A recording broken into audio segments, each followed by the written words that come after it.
Good evening and welcome. Tonight, drama, pageantry, and faith framing a truly history-making day here. The Catholic Church has a new pope, and he is an American. White smoke pouring from the chimney above the Sistine Chapel this evening, signaling there was a new pope. Cardinal Robert Prevost emerging from the conclave chosen by fellow cardinals to be pope and to lead the Catholic faith. And then appearing at St. Peter's Basilica before tens of thousands who had crowded into St. Peter's Square, introduced by his new papal name, Pope Leo XIV. His selection defying a widely held assumption that an American could never be pope.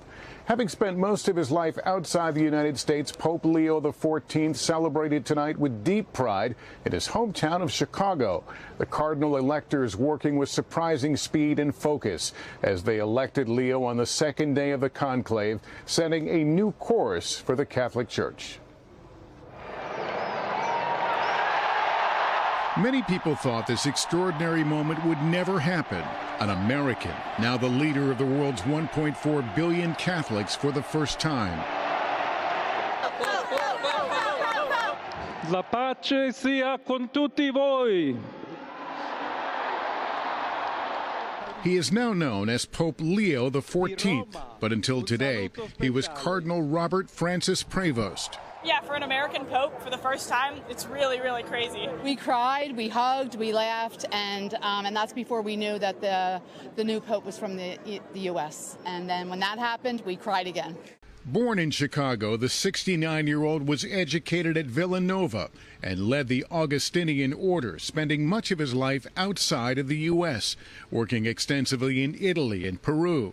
On St. Peter's Square, we met Chicago native Denise Utter, who says she started shaking when she heard the news. I'm an Augustinian affiliate and know his brothers and the people that he went to school with, and he will be I'm here because of him.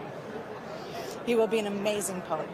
While back home, we heard from his brother, John. It's a tremendous, tremendous thing to take in, but it's something to be very proud of. He gives the advice to us. But to him, advice to him, I would just say, be yourself.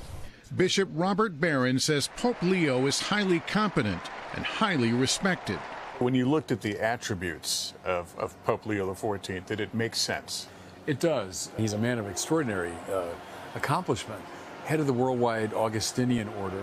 I know him as a very kind of quietly a competent person, not a flashy personality, but someone that you can just see has a lot of integrity. Against a pale blue sky, the white smoke began streaming from the chimney atop the Sistine Chapel just after 6 p.m. A deafening roar erupting from the crowd of tens of thousands. There were tears, hugs, and prayers. This nun overcome with emotion. We were with these students from the University of Louisville when the smoke appeared. Oh, that's wonderful. We're here. We did it. This seems like something that's going to be very hard to top in your lives. Yeah. You feel that way? Yeah. Yes. Oh, most definitely. Yeah. You know, you'd say once in a lifetime experience. I think it's a once in a thousand lifetime experience to be a boy from Kentucky, to go to Rome, to see the faith. I'll never be able to top that. Around Rome, people dropped what they were doing and ran. 150,000 people filling the streets leading to St. Peter's Square. Anticipation building as the world waited to find out who was chosen as Pope. Inside, Pope Leo changed into his new vestments, leaving the Sistine Chapel to the applause of the cardinals, pausing for a moment of prayer. Then outside. Habemus Papam. Habemus Papam. We have a Pope. Pope Leo emerging onto the balcony, greeting the world as pontiff for the first time.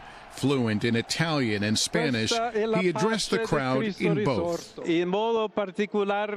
drawing comparisons to Francis as he spoke of the importance of a missionary church and a church that builds bridges. He is also a modern pope, active on social media. As a cardinal, he appeared to criticize both President Trump and Vice President Vance, recently posting the headline, "J.D. Vance is wrong. Jesus doesn't ask us to rank our love for others." But tonight, the president praising the pick. What greater honor could there be? And we were a little bit surprised, but very happy. It was just a great, absolutely great honor. It took 2 days to elect Pope Leo, just like his two most recent predecessors. The question now, what kind of pope will he be? Pope Leo's brother John also telling our Chicago station that the new pope loves playing Wordle and watched the movie Conclave recently. Now the world is scrambling to learn even more about it. Here's Ann Thompson.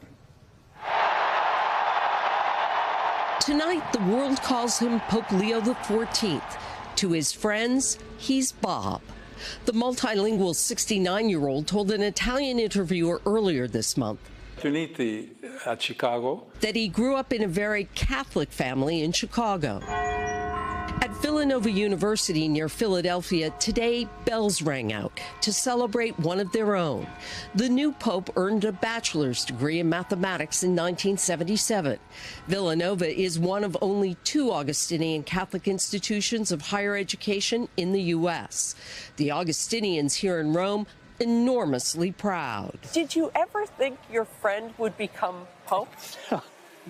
No, it's still incredible. I was crying in the piazza, just overwhelmed with joy about my friend's the Pope.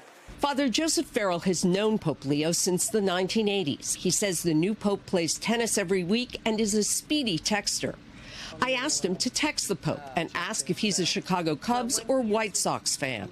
The Pope texted back, Sox. The one you see is the one who he is. He does not put on airs. He does not put on a mask. He first came to Rome to study church law, then went to northern Peru as a missionary. He spent more than 20 years in the country, becoming a naturalized citizen. There he would rise through the ranks of the church, becoming a bishop. Then called back to Rome by Pope Francis to oversee the church's bishops, bringing a global and American perspective. I am American, and I think I do have some insights into the church in the United States.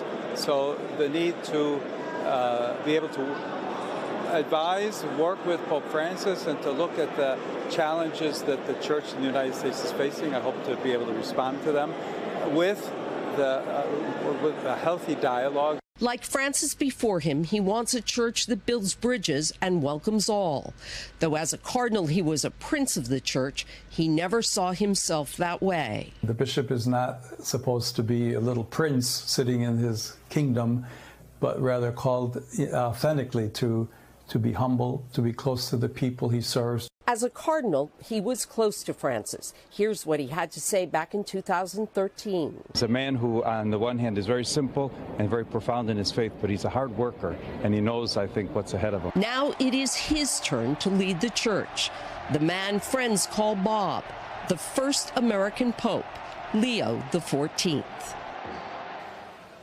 And we're joined now by Ann and George Weigel, our Vatican analysts. Ann, we were sitting here as the name was announced of the new pope, and we weren't quite sure what we heard. No, it seemed unbelievable because when I looked at my cheat sheet of the names in Latin, it said Robert Francis, and the only Robert Francis in contention was Robert Francis Prevost. And I couldn't believe it was an American because we've always been told no American will ever be Pope. And so we wanted to double check it to be absolutely sure. So, George, let me turn to you. Why is it so hard to accept the idea? Or has it been hard to accept the idea of an American Pope? Well, it's been hard in the past, Lester, because the United States exerts such political, economic, military, cultural power in the world that I think a lot of cardinal electors said, let's not give them the Catholic Church as well. Cardinal Prevost, now Pope Leo XIV, has spent a great deal of his life in Latin America, and I think that took a lot of the edge off of the notion that there can never be an American Pope. George and Ann, thanks so much. So many are celebrating the first American Pope tonight, especially in his hometown. Shaquille Brewster is in Chicago for us.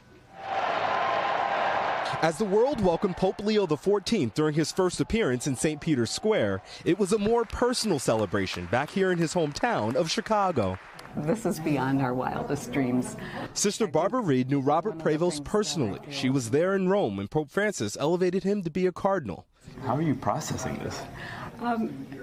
It's a little overwhelming yet, and as you can see, I'm still a bit speechless. This afternoon, she was hosting a watch party at the Chicago school where he earned his master's in divinity. What kind of person is he? He's very warm, very inclusive, very intelligent. Today, these kids hearing the news during a visit to the city's Holy Name Cathedral. It was so amazing to see him come out. The new pontiff grew up in the Chicago suburb of Dalton. People here still know him as Bob. But it was in Peru where Father John Lydon lived and worked with him for 10 years. Is it going to be hard for you to stop calling him Bob? Yes, yeah, actually, when I get a chance to communicate with them, that will be hard to say Leo now. Lydon is now working the same job the new pope held when he was studying in Chicago. His birthday comes up in September. Every part of the parish wanted to have him for a birthday celebration because they felt very close to him. He's well liked. Very well liked. And tonight, Chicago's mayor celebrating the news, writing, "We hope to welcome you back home soon." Lester?